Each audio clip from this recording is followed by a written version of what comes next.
नेपालमा चाहिँ ठ्याक्कै सुकुम्बासीको समस्या चाहिँ कसरी भयो भन्दाखेरि ठ्याक्कै ओरिजिनल सुकुम्बासीको हो भन्ने चाहिँ छुट्याउनै सकेन क्या। त्यो चाहिँ सरकारले पनि सकेन, भूमि आयोगले पनि सकेन।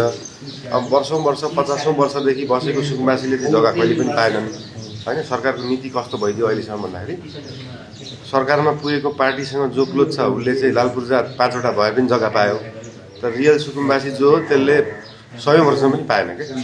ठ्याक्कै रियल सुकुम्बासी जो हो जसले लालपूर्जा पाउनुपर्ने हो, रियल सुकुम्बासी रियल स्ववासी जो हो उसलाई चाहिँ ठ्याक्कै पहिचान गरेर दिन सक्ने वातावरण त थियो नि त। भूमि आयोगको काम थियो तर त्यो गर्दैन।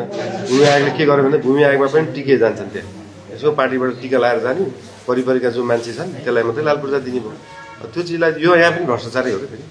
त्यसलाई चाहिँ ठ्याक्कै छुट्याएर अब यो चाहिँ रियल हो, उहाँहरू चाहिँ ठ्याक्कै पहिलेदेखि बस्नुभएको त्यो वरिपरि चिन्जानको आधारबाट पनि थाहा हुन्छ नि त। त्यहीँ बसिरहेको लोकालिटीलाई पनि थाहा हुन्छ वर्षौँ वर्षदेखि बसेको। हिजो हामी विराटनगरमा थियौँ।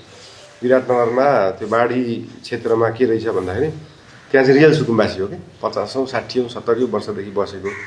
त्यहाँको चाहिँ रियलले चाहिँ कहिले नपाउँदो रहेछ, तर ठ्याक्कै भूमि आयोगसँग नजिक भएको, त्यहाँको पदाधिकारीसँग नजिक भएको, त्यहाँको सदस्यसँग नजिक भएकोले चाहिँ पाउँदो रहेछ क्या। यसलाई चाहिँ क्लियर गर्न सकियो भने त्यो फेरि यो 1 वर्षमा समाधान हुने चिज हो कि ठ्याक्कै छुट्याउन सकियो भने।